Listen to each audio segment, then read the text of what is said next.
Kisah asal-usul kota Mekah. Kota Mekah adalah kota suci bagi umat Islam di seluruh dunia. Kota ini adalah tempat kelahiran Nabi Muhammad, tempat berdirinya Ka'bah, dan tujuan utama ibadah haji. Namun, tahukah Anda bagaimana sejarah dan asal-usul kota Mekah? Berikut ini adalah kisahnya.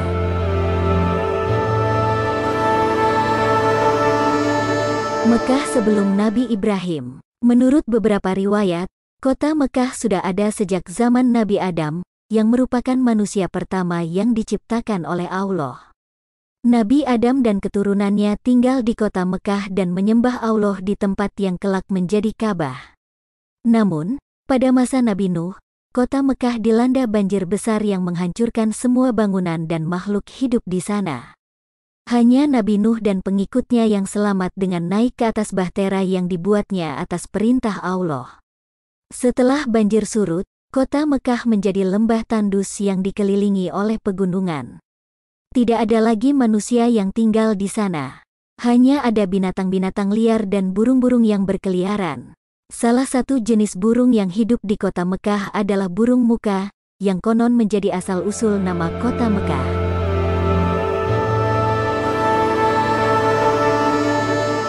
Mekah di zaman Nabi Ibrahim. Pada suatu hari, Nabi Ibrahim mendapat perintah dari Allah untuk meninggalkan istrinya, Siti Hajar, dan putranya, Ismail, di lembah tandus yang sepi itu. Nabi Ibrahim menuruti perintah Allah dengan penuh kepasrahan dan kesabaran. Ia hanya meninggalkan sedikit bekal air dan kurma untuk istrinya dan putranya. Kemudian ia berdoa kepada Allah agar melindungi dan memberkahi mereka. Siti Hajar dan Ismail tinggal di lembah tandus itu tanpa ada manusia lain. Mereka hanya bergantung pada bekal air dan kurma yang ditinggalkan Nabi Ibrahim. Namun, bekal itu tidak bertahan lama. Air dan kurma habis, sedangkan matahari terik membakar kulit mereka. Siti Hajar mulai panik dan khawatir. Ia mencari-cari sumber air di sekitar lembah itu, tetapi tidak menemukan apa-apa. Ia berlari-lari antara dua bukit, yaitu Safa dan Marwah, 7 kali, berharap ada orang yang bisa menolongnya. Namun, tidak ada seorang pun yang lewat di sana. Sementara itu, Ismail yang masih bayi menangis karena haus dan lapar. Ia menendang-nendang tanah dengan kakinya yang mungil. Tiba-tiba, dari bawah tanah yang ditendangnya, muncul sumber air yang menyembur dengan deras. Air itu adalah air Zam-Zam, yang merupakan karunia Allah untuk Siti Hajar dan Ismail. Siti Hajar bersyukur dan berteriak, "Zami, Zami," yang artinya, "Berhenti, berhenti." Ia berusaha menampung air Zam-Zam itu dengan tangannya dan memberikannya kepada Ismail. Kemudian ia membuat lingkaran dari batu di sekitar sumber air itu agar tidak meluap dan hilang.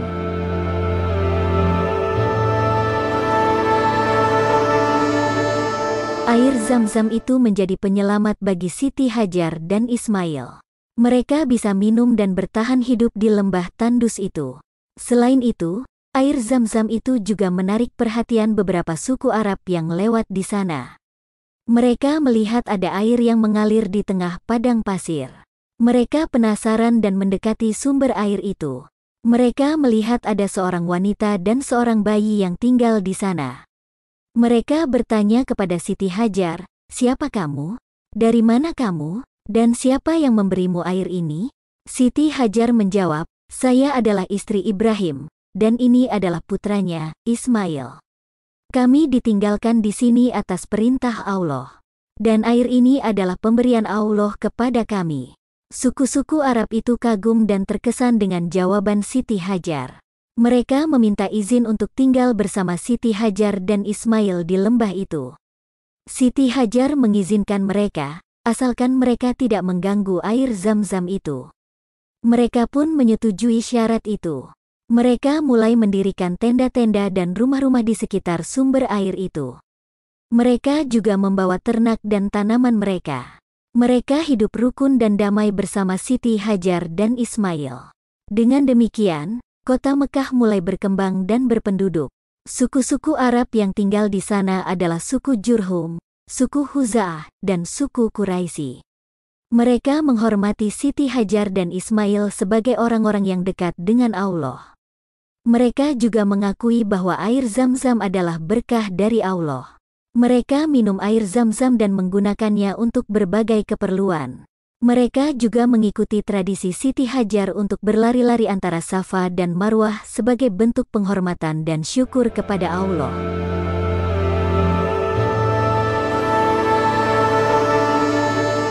Beberapa tahun kemudian, Nabi Ibrahim kembali ke Mekah mengunjungi istri dan putranya. Ia sangat senang melihat Siti Hajar dan Ismail baik-baik saja.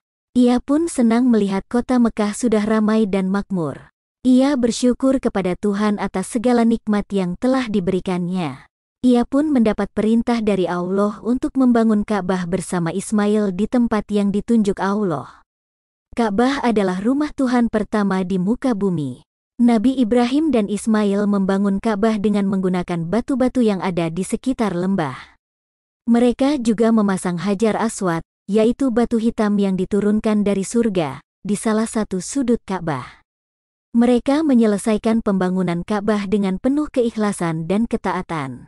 Mereka juga berdoa kepada Allah agar menerima amal mereka dan menjadikan mereka orang-orang yang berserah diri kepadanya. Setelah Ka'bah dibangun, Nabi Ibrahim mendapat perintah dari Allah untuk mengumandangkan azan kepada seluruh umat manusia agar datang ke Mekah dan beribadah kepada Allah di dalam Ka'bah. Nabi Ibrahim mengumandangkan azan dengan suara nyaring dan merdu. Suara azan terdengar oleh seluruh umat manusia di muka bumi, bahkan oleh mereka yang belum dilahirkan sekalipun. Orang yang mendengar azan menjawab dengan mengucapkan, "Labaik Allahumma labaik," yang artinya, "Aku penuhi panggilanmu ya Allah, aku penuhi panggilanmu." Yang mengucapkan kalimat itu adalah mereka yang kelak menjadi haji mabrur, yaitu orang yang menunaikan ibadah haji dengan sempurna dan mendapat keridaan Allah. Dengan demikian, kota Mekah menjadi kota suci dan mulia. Kota ini menjadi tempat yang dicintai Allah dan Rasul-Nya. Kota ini juga menjadi tempat yang dirindukan umat Islam di seluruh dunia. Kota ini menjadi saksi sejarah dan perjuangan Nabi Muhammad SAW dalam menyebarkan Islam. Kota ini menjadi pusat keimanan dan peradaban umat Islam.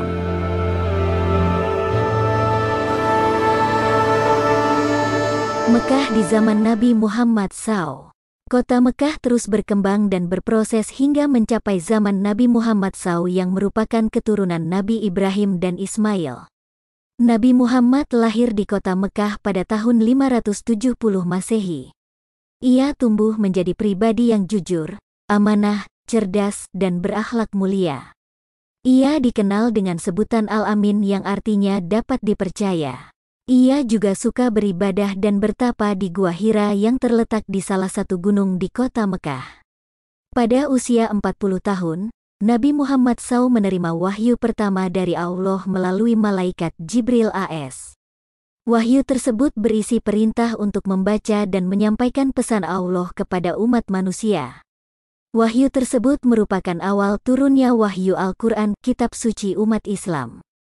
Dengan demikian, Nabi Muhammad menjadi utusan terakhir yang diutus Tuhan untuk membawa rahmat bagi seluruh dunia. Nabi Muhammad SAW mulai menyebarkan Islam di kota Mekah. Ia mengajak keluarga, sahabat, dan masyarakat untuk beriman dan beriman kepada Tuhan. Ia juga mengajarkan ajaran Islam yang bersumber dari Al-Quran dan Sunnah, mengingatkan manusia akan akhirat, surga, dan neraka. Dia menyerukan orang-orang untuk meninggalkan penyembahan berhala, tindakan berdosa, dan tirani. Dia memberikan contoh yang baik dalam segala hal.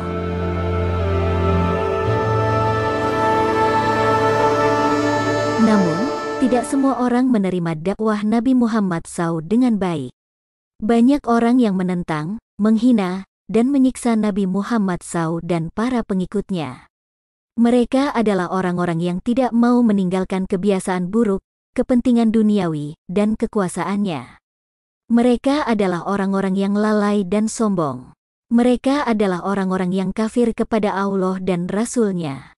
Salah satu orang yang paling keras menentang Nabi Muhammad adalah Abu Lahab, paman Nabi Muhammad sendiri.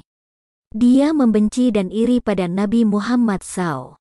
Ia selalu mencari-cari kesalahan dan kelemahan Nabi Muhammad SAW.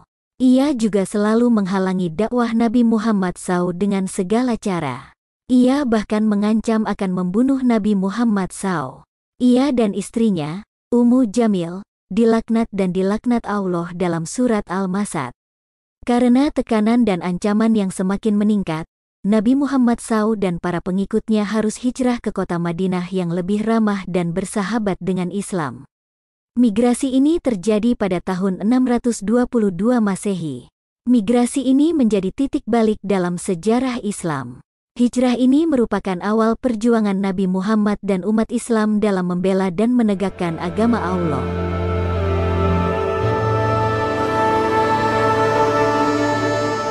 Pasca hijrah ke Madinah, Nabi Muhammad SAW dan umat Islam pun tak lepas dari gangguan dan serangan kaum kafir di Mekah. Mereka berusaha menghancurkan Islam dan mengembalikan Nabi Muhammad dan para pengikutnya ke Mekah. Mereka berperang berdarah dengan umat Islam, seperti pertempuran Badar, pertempuran Uhud, dan pertempuran Khandaq.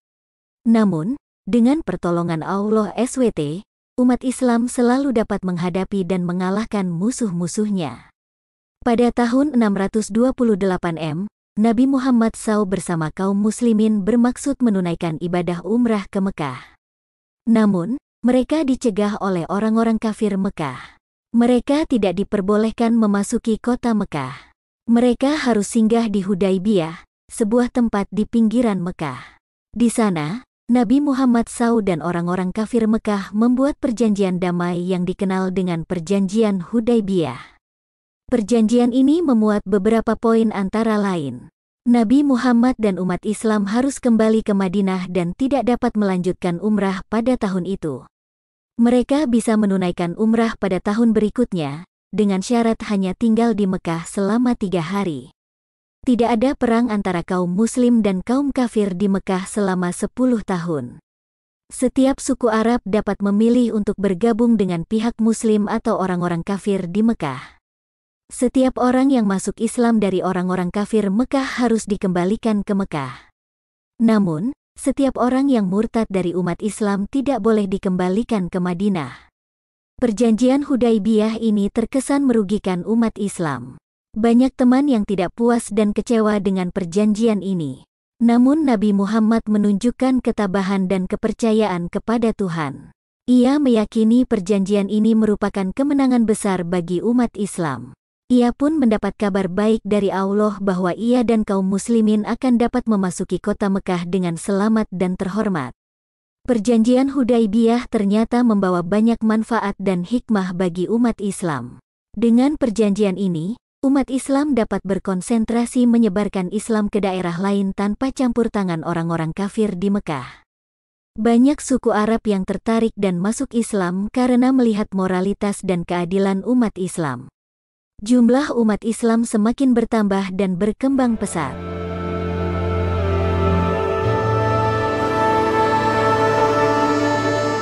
Pada tahun 630 Masehi, perjanjian Hudaybiyah dilanggar oleh orang-orang kafir Mekah.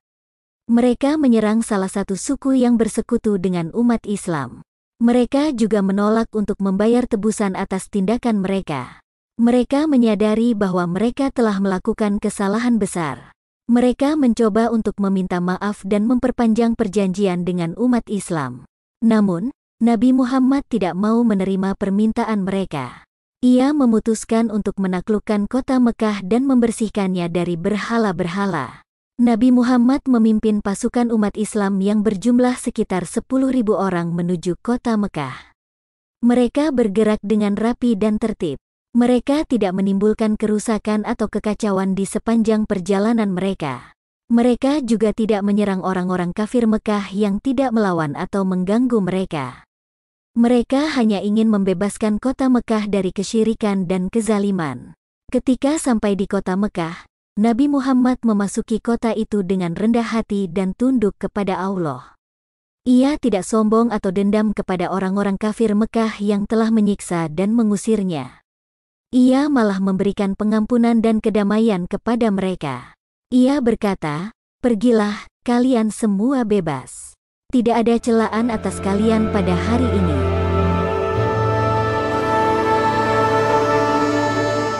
Nabi Muhammad SAW kemudian menuju ke Ka'bah yang merupakan tujuan utama dan tertinggi dakwah beliau. Dia membersihkan Ka'bah dari berhala-berhala yang dipasang oleh orang-orang kafir di Mekah. Beliau menghancurkan berhala-berhala tersebut dengan tongkatnya sambil berkata, "Katakanlah, kebenaran telah datang dan kebatilan telah hilang." Antara lain, beliau salat di Masjidil Haram bersama kaum muslimin. Beliau juga mengajak orang-orang kafir Mekah untuk masuk Islam dengan mengucapkan syahadat.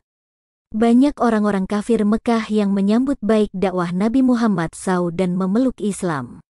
Beliau mengirimkan beberapa pasukan umat Islam untuk menghancurkan berhala di sekitar Mekah, seperti berhala Hubal, Manat, Lata, dan Uzza. Dia juga menghancurkan tempat-tempat penyembahan berhala di sekitar Mekah, seperti kuil dan gereja.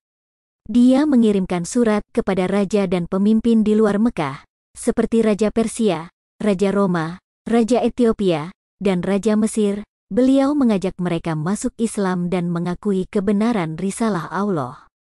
Ada di antara mereka yang menerima ajakan Nabi Muhammad SAW, namun ada pula yang menolak bahkan menghina Nabi Muhammad SAW. Dengan demikian, Nabi Muhammad berhasil mengembalikan kejayaan kota Mekah sebagai kota suci dan pusat keimanan umat Islam. Ia juga berhasil mempersatukan umat Islam di bawah panji tauhid dan sunnah.